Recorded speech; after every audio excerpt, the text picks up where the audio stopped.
All right, guys, I think we're live. Welcome to Fishy Hour. Let me kick off the music.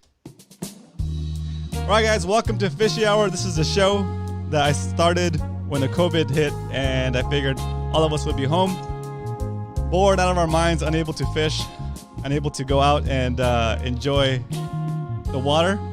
So it's a show that started for us to hang out and commiserate about not being able to fish, and then at the same time, share a little fishing knowledge, take 1 hour out of our day and have a little fun, get the stress out of the system, and just hang out, basically like happy hour, but fishy hour, talking about fish. Okay. So the show eventually evolved into Thursdays. We're doing interviews, and we're having some awesome guests join us. And today's guest is also an awesome guest. His name is Ralph Nunez, and I'm gonna bring him onto the screen in a second. Let me bring him on real quick. I'm gonna get this right this time. Boom. And boom, there you are. Welcome, Ralph. Welcome to the show. Thank you. Thanks for having me. Awesome. So, just for the viewers at home, Ralph is actually, you're in Tokyo right now, correct? That's right. Awesome. That's cool. where I've been living.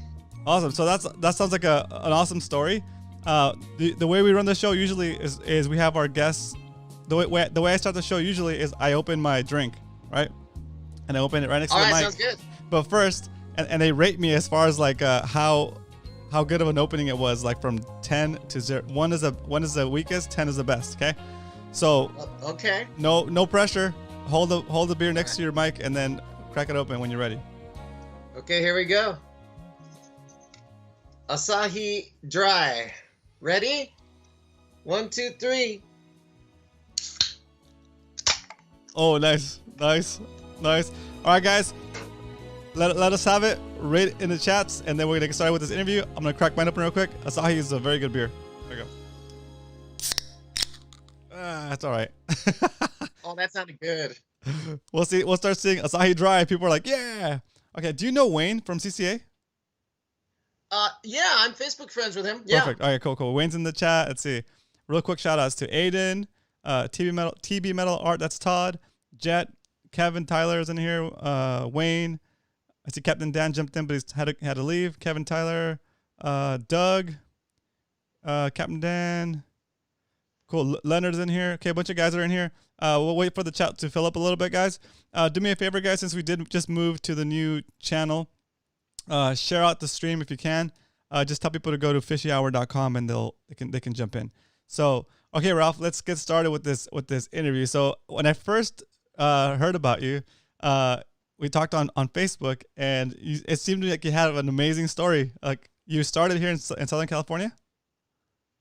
Yeah, that's right. I was born next to Dodger Stadium in Los Angeles. Awesome. That's so good. So how did you discover fishing? Well, there was a tiny little lake in downtown LA called Echo Park. Oh yeah. And they stock it with bass and bluegill and catfish, carp. So I started fishing there as a kid, and that was pretty much my little world. That's where I kind of like hung out. I was always at the lake trying to hook up or at a Dodger game. That's okay. It sounds like the good times. Super good. It was a little rough part of town at the time, but it was home for myself. Yeah. That's cool. What was your do you remember what your first fish might have been? I'm pretty sure it was the first fish I ever caught was in a hospital. Oh wow. I was visiting my dad. I was sitting on a fountain watching the carp swim round and round. And after several days of trying, I finally reached in, grabbed one, carried it back to my father's hospital room, and got the shit beaten out of me by my mother with one of my father's crutches. Oh, jeez. Oh, that's hilarious. How old were you? I had to be like 3. Oh, that's funny. 3 or 4. Oh, I wouldn't have beat you up. That's messed up. Well, it didn't have a negative impact on me. I continued fishing. That's cool. as an adult, do you remember when the bug? I mean, did you have that bug ever since, or did you go like without fishing for a while and then it came back as an adult or adolescent? No, I've always fished. No matter where I've been, I've always found a way to fish. Oh, that's cool. Always. That's awesome. That's interesting. Cool. Okay, so let's talk about your time before you. I'm gonna divide the show up between like before you moved to Tokyo and what led up to you leaving town, basically. Leaving the States? Yes. I came to Japan in 1980 to do a sociology project. I was scheduled to be here 3 months and write a report, do some interviews, keep a journal, and then go back to school at Humboldt State in Northern California. Cool. And I never went back. You know, I came over in 3 months. I lived in Kyoto, which is in the south of Japan, in Tokyo, and in Nagano in the mountains. And I fell in love with the country, the people, the language, the food. Awesome. It was, it's like getting your anchor caught in the rocks. You You're got stuck. nowhere You're to there. go. You know. Yeah, that's awesome. But that's good. You found a place that spoke to you like that. That's super good. Yeah. Also, and then Very lucky. we also talked about you before you went to Tokyo, you were doing trips here. It's like to Baja and those kind of sport fishing trips. Or go ahead. That was afterwards. Okay, that was after. When I lived in the States, I was fishing trout and salmon up in Northern California. Okay. Up at Humboldt. Great fishing up there, near Eureka, California. And also in the Bay Area and the Delta. Whenever I visited my family in the Bay Area, we would fish bass and striper in the Delta there. Cool. One of the pictures you sent me on Facebook is you holding I think it's a brown trout. Yeah. That's from that's a recent picture from fishing up in the foothills near the Mother Lode. I think that's Loon Lake. Cool. Up in Northern California. But this is one of your return visiting trips, basically. Yeah, Okay, it was. cool. I went over and actually I got stuck there because Japan closed the border and I couldn't get home. I was there for 3 months fishing. I had nothing else to do. I had to apply for a new visa and Oh wow. I got stuck with the rules and regulations for visa entry and did a lot of fishing while I was waiting. Wow. That's interesting. That's cool. Okay. I know we're kind of jumping around a little bit, but that's okay. I'm trying to make sure I get the full story here, the full interview in. I'm gonna shift back to the split screen over here. There we are.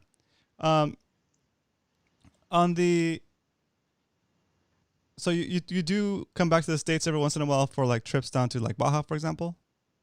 Oh yeah. Well, I come over to see my family. Cool. And then I usually schedule a long range trip in the summer, a 3 or 4 day trip. Cool. And sometimes in the winter, I'll do up to a 10-day trip, down to the Alejos Rocks or down to, some of the islands that they have down below Cabo San Lucas, the Rivera Hideo Islands. Yeah. Oh, that's very nice. All right. On some of those trips, what's been your favorite trip so far?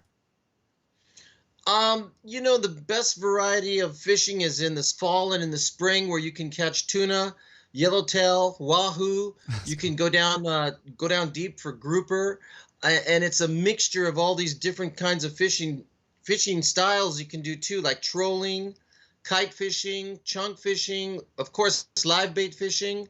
You can throw jigs, you can yo-yo. It's endless. That's awesome. Yeah, that's good. That's good. Doing that for like, was it 10 days, 10 days straight, 10 days or like, or whatever, a 10-day trip would be fantastic, I think. Okay. So let's, you sent me some cool pictures. I want to make sure I get the stories from these pictures, right off the bat, because I don't want to run out of time. I only want to keep you for an hour. So, no worries. Let's jump into these photos. I'm going to bring them up again, put them up on the screen, and we can talk over them. I'll tell you which one I'm looking at. Let me just bring them up real quick. Okay. Let's see. Oops. 5. There it is. Okay, cool. So we're looking at the brown trout, and we're going to shift over to let's see. There's one. It looks like you're all yoked out like Arnold Schwarzenegger holding a tuna. on a sporty. It looks like, and maybe. Oh, is it an albacore? Yeah. How was that? I can't see it. Oh, that was a long time ago, man. We haven't seen albacore in so long. I forgot what they look like. Nice. Do you remember? That was probably on the Polaris Supreme. Cool. Do you remember that trip? I sure do. You want to tell us a little bit about it? Like, just like run us through it, what it was like? Well, it was my last albacore trip, you know? It's like your last date with Cinderella almost. The last time I saw those fish was, I think, 12 years ago. Wow. Wow. Maybe longer. And we brought home I brought home probably 800 pounds, 900 pounds of albacore on that trip. Nice. You know, you fish until your elbows and your shoulders are just too sore to lift up anymore. That's so good. That's fantastic. Do you remember like the conditions, like the water temps or any of that from way back then? No, I really don't. Yep. You know, I remember the people more than anything. Yep. And the bites. You know, it was all trolling, jigging, live bait fishing. Excellent. Very cool. Very cool. Yeah, no, that's cool. That's a cool picture. Like I wasn't sure if that was an albacore or not. That's good. Okay, we're gonna do another picture. There's one picture where you're holding. It looks like reds, but they have white bellies. Like 5 rockfish. Okay. Is that in Japan? Am I in Yeah, you're in. Am I in winter? Yeah, winter wear. Yep, with the beanie and glasses, and you're holding up these red fish. Okay. They're like yeah, these are golden eye snapper. Golden eye snapper. Okay, cool. Where are those from? That's from Japan, and that's deep drop fishing. Like what depth? And fish down to almost 2,000 feet. Wow. With huge electric reels and 13 or 15 hooks, a kilo of weight. Wow. And it's unbelievable. You know, I mean, a small fish, 7 or 8 inches, you can see the bite on your rod tip. Wow. 2,000 feet deep. Wow. You know, it's that P line. Yeah. You know, you couldn't do that before, but now with that P line, and then you got these big electric reels. Yeah. Let me put you on full screen real quick. Let's see. Yeah. Yeah, these reels let you get way down there. Yeah, that's amazing. What is that? What reel is that? That's a Mia Epic from here in Japan. Cool. It looks epic. Shoot. It is. It's got close to 1,000 meters of line on it. You'll get way down there. Wow. That's awesome. That's a mega drop right there. Yeah, cool. Big drop. Okay, cool. So then like are these is a haul like this where you get like 5 fish in one pull, is that, or not pull, like in one day, is that common or is that unusual? You know, every day is different, but you know, because it's so deep, you only have time to drop down about 7 or 8 times a day.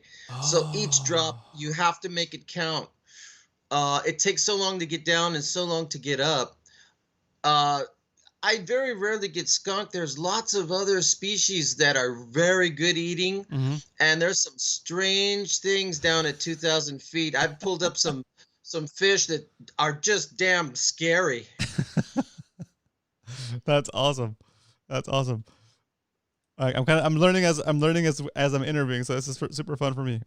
Guys, if you guys have any questions, you have to put in all caps question : and then your question, and then I'll be able to like cycle through those chat questions and ask Ralph those questions for you guys. Okay, so start queuing up the questions. We're gonna keep going through these pictures, and then we'll talk a little bit more on specific questions you guys might have. Okay, here we go. The next picture looks like, I'll save this one for later. This is a good one. Okay, there's one of you holding a halibut. I think that might be here. That's am I in a black rainwear? Yep, black rainwear with the white side of the halibut showing. That was about last month. Oh, cool. That was in the bay. That was right off the old Candlestick ballpark where the Giants used to play. Oh, cool. Okay. Let me bring. We had a nice little halibut and a striper bite going on in the delta with live anchovies. That's awesome. That's awesome. Cool. Beautiful day on the water. Yeah. Okay, and then we have one. It looks a little older. Were you holding a wahoo? Oh yeah, that's from one of the Baja trips, the long range trips. Nice. And they're my favorite fish to throw jigs at, because Okay. they just burn your drags, you know. Well, can you talk a little bit about your jig setup for a wahoo? What it was like? What rod and reel? I mean, not specifically if you don't remember, but like what you recommend. Like go full out. You like know, go ahead. I had an old Fenwick, Okay. and it was thrashed. It needed to be rewrapped, but I never got around to it. I fished it into the ground, Nice. and I had a Shimano 2040 Star Drag, and these old reels. When a fish like a wahoo takes drag and just starts burning out on a run, Yeah. the old reels the drags used to burn, and you could smell the drag burning. And the side plate would actually get hot. And when you touch it with your wrist, when you're reeling, it was hot to the touch. Oh, wow. And now, the drags don't really burn on these new reels, especially like the Accurates and stuff. They're so smooth and beautiful. But I love those days when a fish would take a run and just like sizzle your drags and just smoking. You can see smoke coming out from your reel almost. That's insane. That's so good. Awesome. All right, cool. So, what was why was a tail cut? Was a tail cut or was it like that? I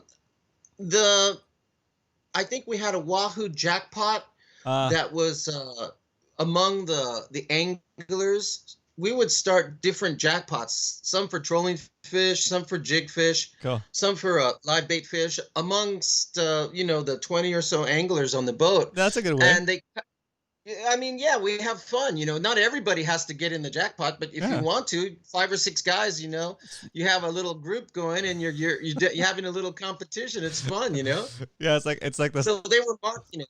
That makes sense. The Yeah. crew had marked the fish and cut the tail for one of the jackpots I was in. I'm pretty sure. Yeah. Wayne says tail is cut for trolling fish, or That too. Yeah. That's cool. That makes sense though. That makes sense. It's like and it does make it more entertaining because it's like when you watch sports and you like if you bet on sports or like whatever, if you have like a fantasy league, it does make it more entertaining for you just because there's something at stake, right?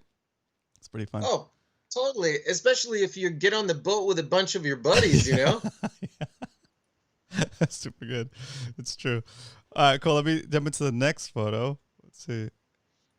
And I hope it's okay to go through these photos like this. I feel it's like it gives these guys something visual to look at and a reference point. And I love looking at these older photos. They're like obviously shot on film.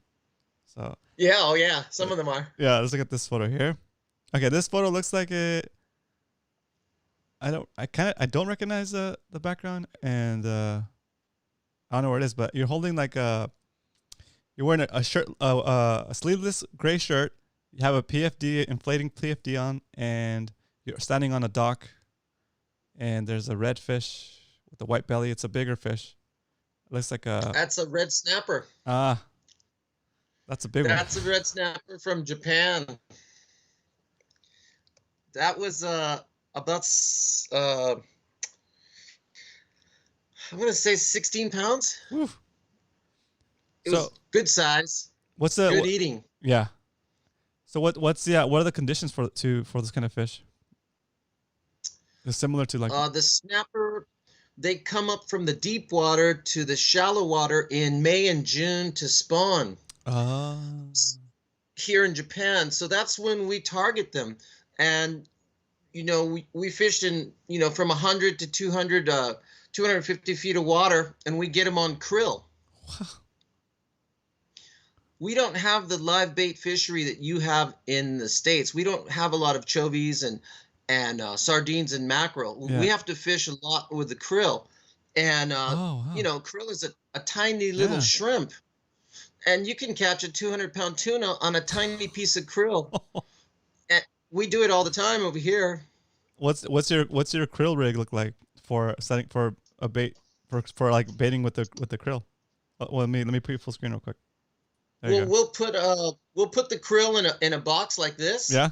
It's got a door where you put the krill in. You close the door. It's perforated. It's got holes in it. Yeah. You can adjust How much? You can adjust how much Scent? krill you want to come out through the bottom and the top holes. You pump it up and down a few times, disperse the krill, wind up your leader into that cloud of krill, and pray for a bite. Wow, that's awesome. That's such a man. That's like, yeah, it's interesting. I mean, It's like you guys are blessed with live bait. You don't know how lucky you are to have sardines and anchovies. You just pull up to the dock and, hey, give me a scoop. You know. Yeah. That Or doesn't even happen over here. or even snag them on like a little flashy bladed lure just while you're out there fishing. Oh, I'm gonna grab some bait real quick. Drop a little flash. Yeah. That's interesting. Super fun. Yeah, you drop down 2 times with your sabiki and you're ready to go. Yeah, that's true. Wow. That's cool though. That's super cool. What other species? Let's finish the pictures and then we'll go through some of the Japanese waters species that you guys target besides the Japanese snapper and those other fish. Okay, so I'm gonna switch back to the shared screen. Oh, yeah, that's a cool picture. That's a cool picture too. Okay, so the next picture is, let's see.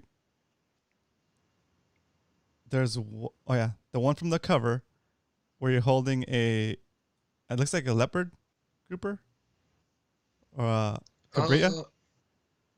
Yeah, cabria. That's cabria, from the Bay of Gonzaga right, in cool. the Sea of Cortez. That's a good March. one. That's a good one. Yeah, there were some big leopard grouper, the cabria down there. You know, they're strange fish. You catch them in 2 or 3 feet of water. Yeah, they're so cool.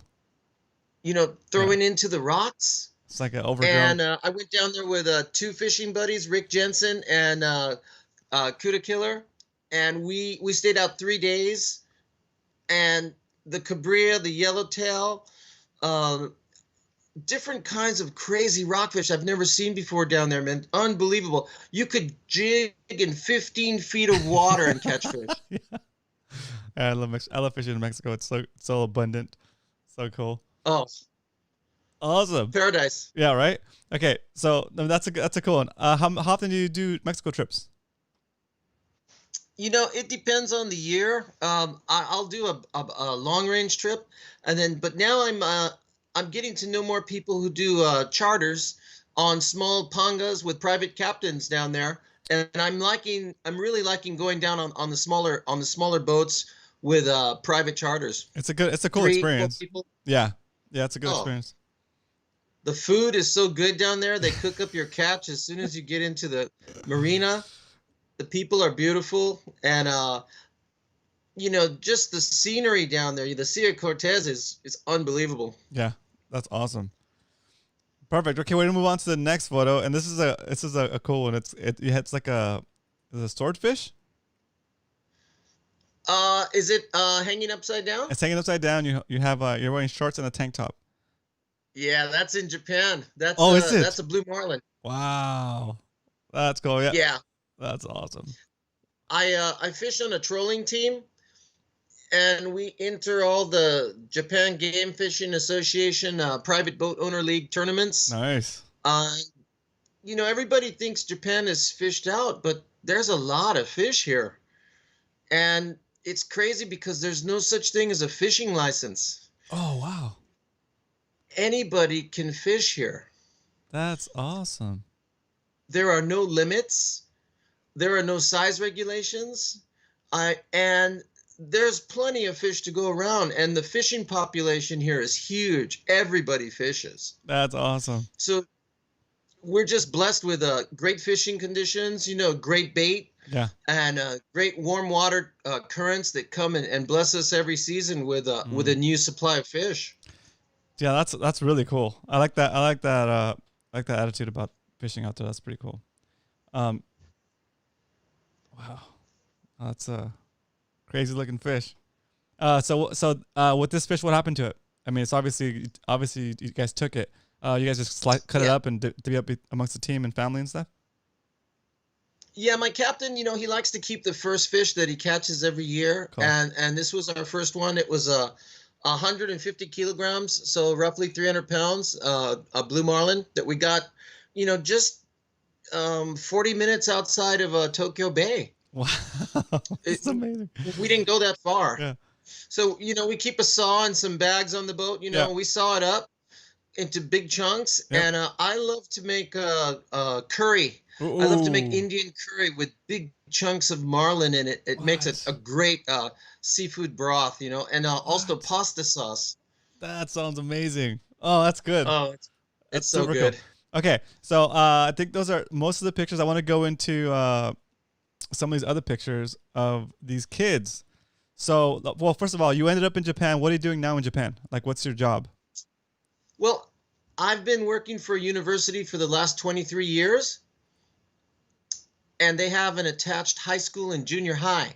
So I work Cool. at the junior high and at the high school teaching English, and I get to work with kids from 12 to 13, all the way up to 18 years old. Oh, that's awesome. And like the States, you know, so many kids are inside playing games all day. They never get outside. Yeah, They don't know how to play outside, to be honest with you. that's true. They go to the park and they all sit on a bench and play games. They don't do anything. Yeah, They don't know how to play. yeah, how to be active. Yeah, It's sad. yeah. So I started a fishing club at my school, and I've got 20 little hardcore fishermen That's who, awesome. you know, we go on boats, we charter boats, and we go offshore. We get skipjack, we get yellowtail, Oh, we'll do nice. red snapper, we'll go down for rockfish. They love to fish. That's awesome. Okay, so And I'm gonna go keep talking. I'm gonna start showing pictures, and I'll ask you about the pictures as you go. These are, all right, yeah. these are some of the kids that are in your fishing club, right? I see a boat Yeah. full of kids holding Dorados up. They look stoked. Some of them look sleepy, but Oh, some of them look stoked. oh man, we fished in a typhoon type conditions. Oh yeah, they're all wearing their foul weather gear. That's awesome. Yep, they are. And we still hooked up. We still caught fish. So some of them were sick. Yeah. Some of them were holding a bucket all day, but Uh, they had a rod in the other hand and a bucket in one hand. You know, they were that's, hardcore. that's so cool. That's awesome. Cool. So yeah, go ahead, keep going talking about the club. How did that come about? So you had the idea, and then how did you go about actually starting it? Well, I had to, you know, get permission from the school, Yep. and they started, you know, giving us a budget so that we could get gear for the kids. You know, they Super need life cool. vests, and Yeah. we need a set of rods and reels. But a lot of the boats that we charter provide us with rental gear, so we don't need a lot of money. I mean, they need a pair of deck boots, Yeah. a cooler, and rainwear. Yeah. And if they have that, they can join the club. That's awesome. Yeah, that's super cool. Very nice. Very nice. Okay, so then let's keep going through some of these pictures. So I see a picture of a boy holding a yellow. It looks like a yellowtail. Hamachi, right? Is that how you say it in Oh Japanese? yeah. Well, What? it's a booty is the biggest yellowtail over there, but it's a Japanese species. It's different from the California yellowtail. Oh, okay. It's a yellowtail from the Western Pacific, and it's called booty. But they're smaller than California yellowtail. Right. They're rounder, Mm. and they have a lot of oil. They're really fatty, Ooh, that's probably tastes good. and oh, they taste like tuna bellies. They melt in your mouth. Oh, nice. Oh, let me show this picture. Sorry, I forgot to switch it, guys. My bad, guys. Let's see. Where is it? Here. 5. Here we go. That's the fish we're talking about, guys. It's like it's a cousin to our yellowtail, I guess. It's a different species of yellowtail. That's awesome. Yep. So this is who's this boy? He caught this. He's one of your students or one of the. Yeah, he's an old student. He Cool. was in junior high then, but you know, he was only 12 or 13 years old. So for a 12 or 13-year-old to stoked. have those kind of fish under your belt, yeah, those are big bragging rights for Yeah. a kid, you know? Yeah, that's cool. And yeah, the picture to go with it too. That's fantastic. Okay, let's go over into I see one with like an older kid. He's got like a fishing vest and he's got like I think it's a trout. Yeah, that's a super rainbow. Ooh, okay. That's a hybrid between a salmon and a rainbow trout. Oh, And they stock those fish at the trout ponds just outside Tokyo. That's cool. So for $30, you can fish in the trout ponds all day, and we throw little spoons and lures Mhm. and crankbaits, topwater plugs at him, Yeah, and he got a nice. that's so cool. Yeah, that's I'm like my mind's blown. There's so much variety. That's pretty cool. Okay, Yeah. then let's jump into this. There's one of a boy holding a nice halibut. So is this halibut similar to to our halibut here in California? Yep, it looks just like a California halibut. Okay. Tastes just the same, Ooh, nice. and that is the Japan Game Fishing Association junior angler record. Oh, nice. What year was this? It's been 11 years since he caught that. That is awesome. So he's obviously like an adult now, right? So Yep. that's cool. Yeah. I bet he's like that's a And good memory to have. he still comes back to our fishing club trips and fishes with the kids now. That's cool. Like it helps with the that's cool. So They're kind of the veterans, you know? yeah. Okay, so just to make sure I didn't talk over you this part. So this is officially the record for Japan as far as This is a Japan Game Fishing Association junior angler for okay, kids. that's cool. That's awesome. So it's just over 17 pounds, and the record is still current. Nobody has broken that record in 11 years. That's cool. That's cool. He almost cried. He was in pain. He didn't have a rod holder. He stuck it in his gut, and he started reeling, and he started screaming, and he got it. So cool. You went for it. Nice. Oh, yeah. Super cool story. That's really cool. Okay, so let me make sure I didn't miss any pictures. I think I got them all. Okay, cool. All right, let me get back to regular screen. I'm like my own producer too, so sorry about that. There we go. I know. We're back Great to job, man. thanks. We're back to split screen, and we're gonna go into some questions real quick, guys, before the hour is up. So we're right on time. We're right about the 7:36 mark. So I wanted to talk to you a little bit about Pacific Drag Burners. So that's a Facebook group with like over 500 members. I just jumped on. Thanks for letting me in there. How did that come about? Well, I got to a point about 3 years ago where I was having a lot of pain in my hip joints, and I didn't know what was happening. So I was thinking, wow, I'm not going to be able to fish anymore if I don't take care of this health issue. And it turns out I needed 2 artificial hips that I have had them operated on, and I have new hips now, and I feel great. I'm dancing, to be honest with you. That's cool. And but there was a point when I didn't know if I was going to be able to keep fishing, and I was really worried, about my health. So I started a group of fishing friends on Facebook, and it kind of got bigger and bigger, and that's cool. We represent almost 20 different countries right now. That's cool. I'll be talking to people in South Africa, Singapore, Hawaii, Italy, the Czech Republic. That's cool. And we all love to fish, and we all share our fishing culture with each other. Oh, yeah. Which is, if you don't go there, you really don't know, Yeah.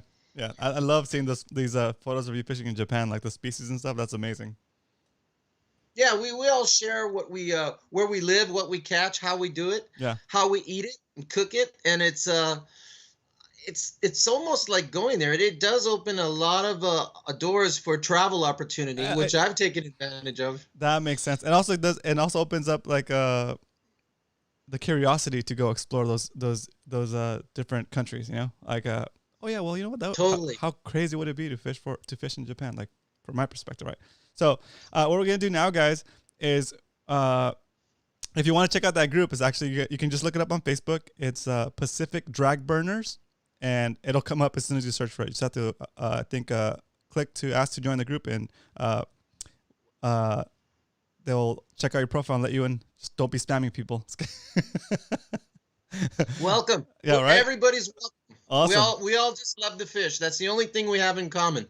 We all love to fish. Perfect. Okay, so we're gonna jump into some questions real quick. Are you okay with that? If we just take questions from the chat?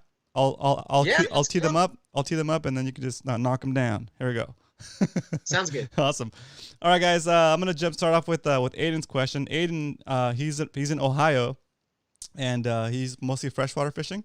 So he's interested in his question is: have you ever lure fished for catfish in Japan? I've seen some videos on it. So Yes, I have. At the Tama River, I throw crazy crawlers at night, and the catfish will come up in a little 6-inch pond or little 6 or 7 inch puddle of water. Huge cats will come up and just kill that crazy crawler as the wow, sun's going down or just after the sun goes down. I love it. that's cool. That's cool. When you say big catfish, like how long or how heavy? My biggest is 18 Oh, inches. nice. That's cool. That's awesome. All right, Leonard's got a question. Welcome, Leonard. Thanks for jumping on here. Leonard says, "What is your favorite fish to fish for in Japan?" Wow, that's a great question. Yeah. Um, I love to catch tuna when they're here, and when I can get out. If I can't, I'll deep drop fish for golden eye snapper. Like one of those pictures that you showed a minute ago. Yeah. I love the deep water fish because they taste so good. They're so fatty and oily. When you cut them up, they're almost like little pieces of sirloin steak sometimes. Oh, nice, nice. So the oilier, the fattier the fish, the better it's gonna taste. The better it's gonna the palate, I guess, right? That's cool. For me, that's what I'm hooked on. That Yeah. fresh, super fresh, just a couple of hours old, and super fatty, just layered with fat. Yeah. I mean, you can't even find that stuff in a restaurant. Yeah, that's true. That's very true. And you couldn't afford it if you found it. I believe Not that. in Tokyo. Yeah, exactly. Hey, so how do you like say how would you prepare a fish like that? Do you sashimi a lot, or do you mostly go ahead. Almost all sashimi Okay. for myself. And if the type of fish is a little chewy, Yeah. you can make shabu shabu. Oh yeah, that's where you have like, is it just water or is it a broth? It started from water, but they put a big piece of dried kelp in for a seafood broth. Yep. And you put your fish in there, and when you're done with the fish, you have them put some rice that's already cooked. They crack in some eggs. They put in some nori, some of that seaweed, Yeah. and some spring onions, and they make you a rice fish stew almost. It's all the oils from that shabu shabu Yeah. fish are left in the bowl. Yeah. So they infuse the rice with that seafood broth, and it's just crazy. So Crazy for those, good. So for those of you guys that aren't familiar with shabu shabu, it's basically like you have it's like boiling water or boiling water, right? And you have an assortment of like your fish cut up, and you could do it with beef, but you can also do it with fish. And then so you're basically dipping it in there for like a couple seconds just to get a little bit of just like a little bit cooked, and then you're basically eating that, and then by the end of the meal, that's when you have all this water with all the broth, basically from all the stuff you've been dipping in there. That sounds so good. I'm like, my mouth is watering, and you're getting all this come stuff. over and have some, man. Nice. That'd be so cool. Awesome. So good question, Leonard. I love it. Okay, so the next question is from Bo. He's also here in San Diego. Bo Chen. He says, "Are there specific styles of fishing that are prevalent in Japan but not found here in the U.S.?" Yeah, I would say that deep drop fishing, down to 2,000, 2,500 feet, sometimes 3,000 feet is something I don't see in the United States. I've never seen it, maybe on the East Coast, because I'm not familiar with some of the East Coast fishing. There are a few styles of saltwater fishing where they used minced meat. Minced fish. They grind it up, and they'll use it in one of these boxes. Yep. And what are those boxes like called? Krill box. A krill box? This is just in English, I'd say a krill box, but in Japanese, it's called a komase kago. Komase kago. Okay, cool. Yeah. Kumase is krill. Okay, kumase. Okay. And kago is a box. Box. Okay, cool. Kumase kago. So Okay, awesome.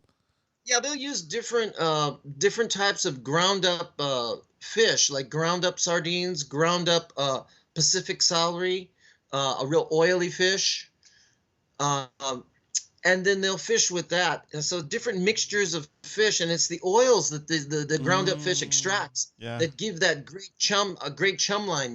Yeah. So so it's basically like a chum bomb, right? When you get down Almost. to your depth, it's like, how is your main line connected to? Are you fishing with two separate setups, one for the chum and one for your baited hook, or it's in series with it, like it's in line with it? Like, where is your actual hook? Sometimes it's in line. It'll come right off the bottom of this. This is a different style. Okay. But there's a wire that attaches. It goes up to your main line, and then it comes off to the side like a hanger. Cool. And your rig will be down here, down below. Yep. And then so when you drop down, it doesn't get tangled up on your main line. Super cool. And then like the current will just take care of making the chum go towards the hook. That's cool. So you give it you drop down to the level that the captain is metering fish. You give it a couple of pumps, and then you wind up towards your you wind up a little to get your bait in that cloud of krill. And if you don't get bit the first time, you keep pumping it until you use up all your krill. You wind back up, rebait, and drop back down again. That's awesome. That's so good, man. That's like I really appreciate you taking the time to share this with us. This is all new to me and very interesting and exciting. Okay, let's see. I'm gonna go to some more questions real quick.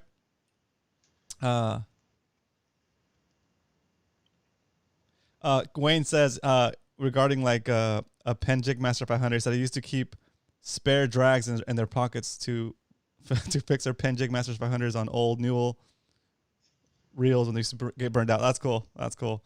Let's see. Yep. Here we go. Wayne's got a question. How did Ralph meet Cudakilla and Rick Jensen? All on my Facebook page. Oh, that's cool. On Pacific Drag Burners. I've met so many cool fishing friends on that page. So good. That's so good. Okay, I'm looking for more questions. Let's see. Oh, here we go. Wayne's got another question. What countries are on your bucket list to fish at? Oh, the Maldives. Oh yeah, yep. Australia. Panama. Woo. And somewhere on the west coast of Africa. Haven't decided yet. That's cool.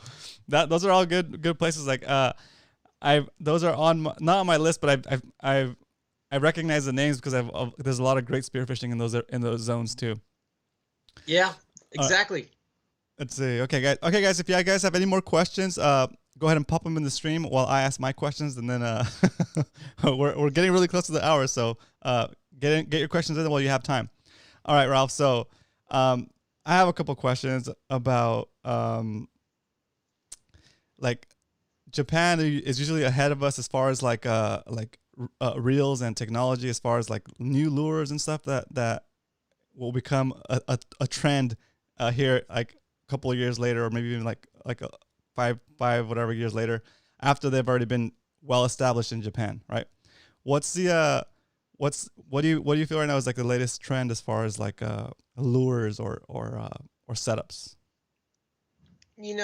I'm really thinking that the electric reels are going to become more popular in the States as time goes by. People are finding that some of these newer, smaller electric reels that are super powerful, light, and allow you to fish either way using the electric reel or just hand cranking it, give you lots of options to fish. When you have to change your bait from 1,000 feet, do you want to hand crank it or do you want to push a button? And if you're changing your bait, if you're checking your bait and changing your bait 20 times a day, do you want to reel up, from 1,000 feet, 20,000 feet of line a day? I mean, there's only so much mileage you can put on your shoulder and your elbow, you know? That's very true. Yeah, and like I guess when you're fishing at that depth, it's I would say it's acceptable to use a an electric reel. I think some of the stuff, some of the pushback with the electric reel here in California, I think is like, oh man, you're just fishing 200 feet or like 100 feet. Why are you having an electric reel? Like a lot of the guys that I know that use electric reel, they use it for like deploying a kite, for example, like when they're kite fishing for tuna, right? Right. They use a reel. They use like an electric reel because it makes it easier to deploy it. But still, yeah, I wouldn't have anything against trying to fish deeper waters because that's going to open up like our range here. I'm not sure what the regulations are here as far as like how deep you can fish, but that would definitely open up some new fishing grounds if there's things to be caught at that depth. We have Todd. Todd is a TB Metal Art is his website, and he made this awesome yellowtail back here. Can you see it? Very cool. He shaped that. Very cool. He shaped that out of metal and like custom paint. It's a beautiful piece. Anyway, Todd's in the chat and he has a question. He says, how does Fish and Game Agency differ from that here? So I guess we kind of talked a little bit about that already, but just we can repeat that a little bit for him. You guys don't have Fish and Game, right? Or you do? We have no Fish and Game because we have no fishing regulations and no license. That's awesome. And fishing is kind of like a born right that everybody has to do in Japan. If you're born here, you can fish, and people don't want to attach a monetary value to it. That's super cool. That's super cool. Cool. Todd is asking what group. Todd, the group is called Pacific Drag Burners on Facebook. Okay. Good stuff. We have a lot of artists on our page. Oh, yeah. And Todd is welcome to join and post all of his art because we have artists from all around the world doing different kinds of painting, sculpturing, drawings. Oh, that's cool. And it's just another part of the fishing culture that we enjoy on our page. Perfect. Welcome, Todd. Yeah, there you go, Todd. Awesome. That's super cool. Thanks, Ralph. Thanks for inviting him on the group. That's awesome. Let's see. Jet's got a question. Is bay fishing popular in Tokyo? Bay fishing is very popular. What species are in inshore like bays? In the summer, you get these little mud suckers called haze that make a great tempura. Oh wow! And we get bullhead, the little bullheads that you get in the States too. We also get horse mackerel, sardines, small perch, small snapper. Rockfish. Whew. That's Tokyo awesome. Bay Tokyo Bay is less than 10 minutes from me. It's loaded. And it's loaded. That's awesome. And if you go to the supermarket and you look at the prices, you pass out because they're charging $8 or $9 for a fish that's 6 inches long. Wow. You could fill up your cooler. Yeah, that makes sense. That's why. Yeah, you go out there and just catch it yourself. And it's fresh. Okay. Wayne's got a question. Do you have a favorite Rankaru lure? And I might be saying that wrong. I don't own one. I gotta get with Cudakilla and get a few of them from him because he sells them on his site, and I want the sardine pattern. Cool. What's a Rankaru lure? Is that like a jerk bait? Or like a jig? It's a topwater stick bait. Oh, nice. Okay, perfect. Beautiful topwater stick bait. Awesome. Okay, let's see. Oh, here we go. Salty Dangler's got one. Salty Dan. He says, the bass fishing scene seems popular in Japan. Are they native to the area or are they imported in? So, largemouth bass. Largemouth bass were probably brought here by the military. People who were on U.S. military bases are reported to have brought over the first fish and basically planted them themselves because they wanted a freshwater fishery. Oh, wow. That's cool.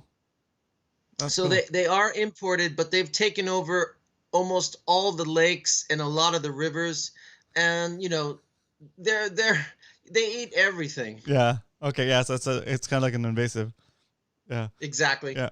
John's got a question. He says, have you used Fish Trippers Village Tangura jigs? If so, can you ship us some?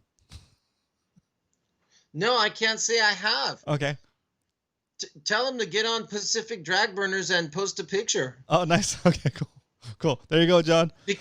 All right. I'm sure a lot of people in my group have, Yeah, that's true. That makes sense. Okay, so Leonard's got another question. This is a good one.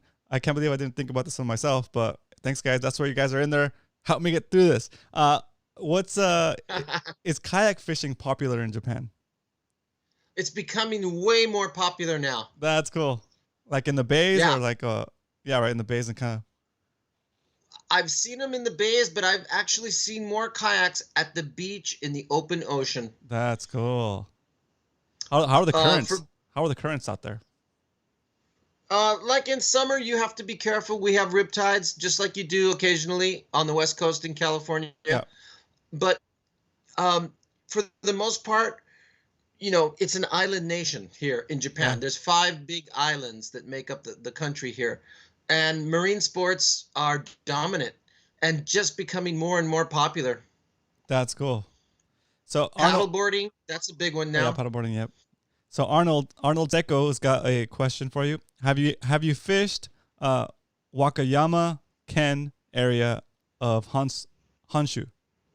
My ancestors hail from there. No, I haven't.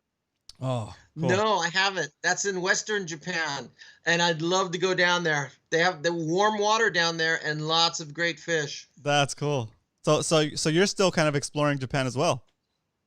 Oh, I've hitchhiked all over the country and cool. Fished almost everywhere. Hitchhiking is easy here. When I was a student, I would just make a sign, with a magic marker, and people pick me up in 5 minutes. Wow, that's awesome. That's so awesome. So, let's see. Go ahead. Wakayama, no, not yet, but I do want to go. Perfect. That's pretty good. Let me see if Aiden's got a question up here. Aiden says, have you ever done micro fishing with Tongo hooks? I do it here in special order. He special orders them from Japan. Tongo hooks? The micro how do you spell it? Tango. Tango? No, I can't say I've heard of it. That's cool. He says he does micro fishing with these hooks, and he orders them from Japan. So he wanted to know if you had heard of those lures. That's cool. What does he fish with them for? Yeah, what Aiden, what do you fish with? Freshwater bullheads. Oh, wait. Oh. Yeah, Aiden, let me know what you fish with those. All right, let's go to Salty's question real quick. Have you ever tried to slow pitch technique, and if you have, how do you like it? I just got my slow pitch reel. Oh, there you go. And I need to get a rod to go with it. And I watch people on the boat do it all the time. I'm just starting. Cool. That's good. You have something you're working on, right? Yep, exactly. So since we're on that thread, what are your fishing goals for your next fishing goals for the year or for upcoming fishing goals? I want to fish in at least 2 new countries next year that I've never been to with different friends from my page. And I want to try the foods there, the fishing culture. Yeah. A couple of personal bests. I'd like to get a bigger tuna. Cool. Nice. I don't have a cow. In all the years I've been fishing, I still don't have a cow. So a cow is considered 100 pounds, right? 200. Oh, 200 pounds. Okay, good. Okay. Super cow's 200. That's right.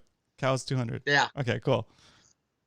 So, and I'd probably want to fish Alaska. Okay. It's closer than some of the other exotic locations, yep. And it's more reasonable. I'd say location-wise, Alaska, but 2 foreign countries that I've never been to yet. That's really good. I have a random question here from Johnny. Johnny asks, can you get Mexican food in Japan? It's not very tasty. Don't. My wife came back with a pack of frozen flour tortillas made in Australia. Oh, nice. That's cool. And they were whole wheat. Oh, nice. At least they're healthy-ish. They tasted like, ugh. Like bread. You basically have to make your own Mexican food. Okay, that's cool. Chris, Because nothing's gonna match the food I grew up with, right? yeah, that's true. It's all here. Chris has got a question. He says, "Is fishing tackle cheaper in Japan?" I would say yes, because they have a lot of things that are specific to Japan and are not for export. So you can get a lot of original jigs, reels, rods, hooks, line, all different kinds of gear that you never see in any other country because they aren't export models. So is it illegal to ship them out, like not like to a friend? Wink, No. wink, knock, knock. It's not illegal, but what you pay in shipping is incredible. That makes sense. I see where that. There's always that, like, oh, I got this model from Japan. It's like, oh, cool. It's like, why? What's so popular? Okay, I get it. That makes sense. That's cool. Wayne says, Puerto Vallarta for your cow, and you have to go and you have to go to Alaska. That's good. Yes, sir. There you go. I agree, Wayne. Brian, who loves Star Wars, asks, do they play American movies in Japan, like Marvel, Star Wars, etc.? Super popular. Yeah. Okay. Cool. Super popular. So are you like fluent in Japanese? Yeah. That's one of the reasons I stayed here when I first got here. I spoke Spanish growing up. That's cool. Me too. And the vowels in Spanish are a, I, u, e, o. And the vowels in Japanese are a, I, u, e, o. Oh, so yeah. They're identical. It's easy to hear and reproduce. Oh, that's awesome.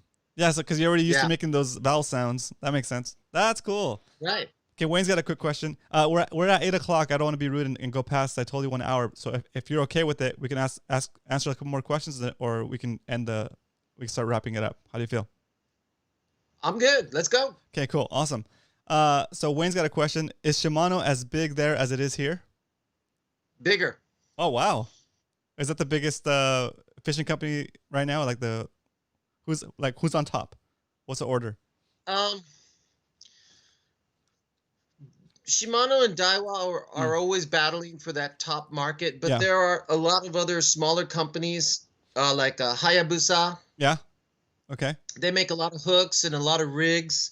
There's a lot of smaller companies you never hear about, but and that's what you just said. Is tackle cheap here? Yes, it is, because there's thousands of tackle companies, and they're not famous and they're not big brands, and you got to go to the back corner of the shop in the tackle shop to find them. But they're one of a kind. Yeah, and they're cheap. And it's probably like you're probably getting good quality for the price. Exactly. That's cool, man. Yeah. That's cool. Cal's got a question. Let's see. Question.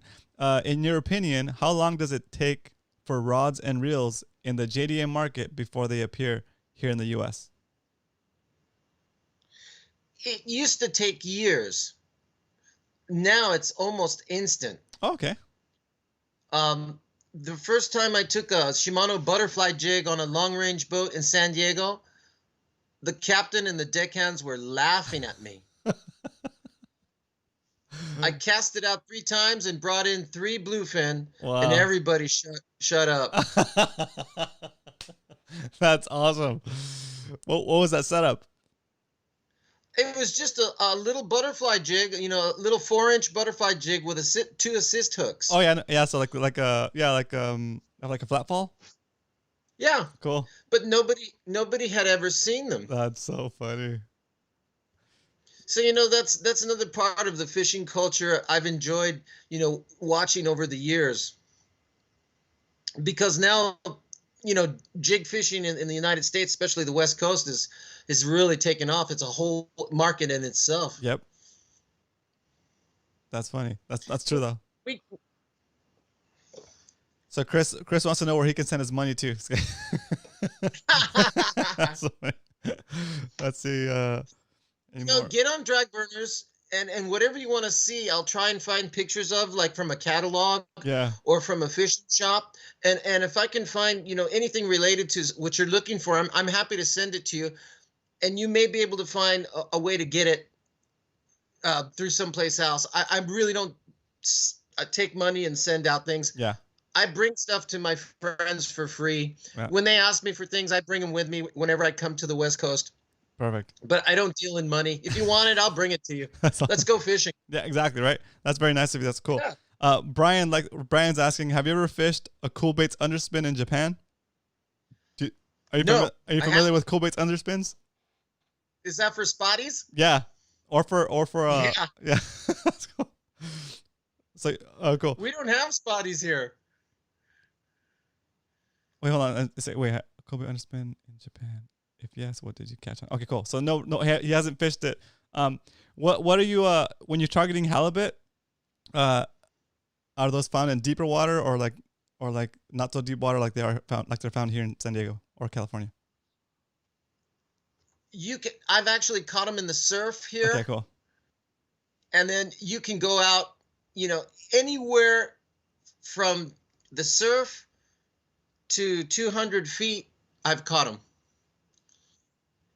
That's cool. Everywhere in between. There's a brand over here called Major Craft. Is that popular in Japan? Very. Very. Yeah, one of my favorites. They are super reasonable. They have a Jig Para brand, sub brand that I love to fish with. Cool. Okay, cool. Yeah, that's been making its paces down here, too. That's cool. And then there's a setup that it's packaged as, they call it the Tokyo rig. It's an extra wide gap hook with a swivel and a little like a little piece of wire that you put a little bullet weight on, and then you bend the end of the wire, so it's basically like a drop shot, but like on a wire. Okay. Is that even really used in Tokyo, or is that just all marketing? I'm pretty sure that's all marketing. Nice. We've been had, guys. It's not really a Tokyo rig. Dang it. There you go, guys. Only on Fishy Hour. We're busting. We're cracking the case wide open. Ralph, thank you so much for joining us. This is fantastic. I had a blast. Yeah, this is super fun. Yes, seriously. So cool. So guys, if you guys enjoyed the show, go say hi to Ralph on Pacific Drag Burners on Facebook. Super cool dude. Super cool. You guys are gonna make it's gonna be it's gonna expand your fishing world, right? I know we like to focus in on our local spots because that's where we can go fish. But hey, maybe after this COVID thing clears up and we get a handle on it, you can start making these plans that you wouldn't have made because you didn't even know this was an option for you, right? So join that group and start to get educated on other fisheries, right? It's not just all about San Diego all the time. Cool. So thanks, Ralph. Thanks for joining us. Hey, thanks for having me, and thank you for all your heartfelt work, man. I love what you do. I love what you make available to the public, the local people, and especially the beginners who are just trying to get into the sport. You make it so easy for everybody, and I really my hat's off to you, buddy. Awesome, thank you. Okay, so I'm gonna hang up with you, and then I'm gonna wrap up the show. Okay, so thank you so much. We'll talk soon. All right, buddy. Take care. Bye bye. Bye bye. Okay, awesome. All right, guys, that was one of my favorite interviews so far. Ralph just got such a cool personality, and he's like super happy, and he's like so open about like everything we talked about. So thanks again, Ralph, for doing this interview with us today. It was a super fun session. And yeah, I see you, Salty. MMFC trip to Japan. How incredibly awesome would that be? That would be just like mind blowing. But yeah, so that's it, guys. I hope you enjoyed the show. That's Fishy Hour. If you guys can do me a big favor and hit that subscribe button if you haven't already, and share the show with at least one friend this week, and let them know that Fishy Hour is still happening. It's just happening on its own channel, and the best way to find it is to go to fishyhour.com. That's going to take you to whatever stream is scheduled next. So tomorrow is trivia night. Trivia night starts at 7 p.m. We have a ton of good information for trivia night. It's exciting. I hope you're watching. You better go back and rewatch this because most of the trivia questions are going to come out of here, out of this interview. And yeah, it's fun times, guys. Fun times. Let's see. Oh, Tanago. I see you, Aiden. I see you. I'll ask later. In the Domo arigatou gozaimashita. That's right, Wayne. That's right. But yeah, guys, super fun interview. I enjoyed it so much. And tomorrow is Fishy Hour trivia night. We're starting 12 questions, 1 point each, and 2 extra questions, 2 points each for the steal. And yeah, it should be fun. Again, share the show. And if you haven't seen this video already, the video of me going over my kayak fishing setup, I'm gonna put it in the chat. Go check that video out, please, guys. I'm trying to rank up that video. And what else? I think that's all I got for you guys today. Hope you guys enjoyed the show. I'm gonna let the music play out, and we'll talk tomorrow at 7, Fishy Hour. Tomorrow 7 p.m. Fishy Hour trivia night. Okay, so let's let this music roll.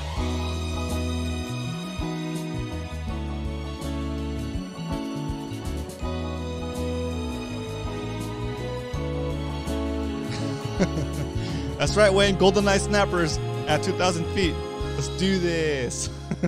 Good night, guys.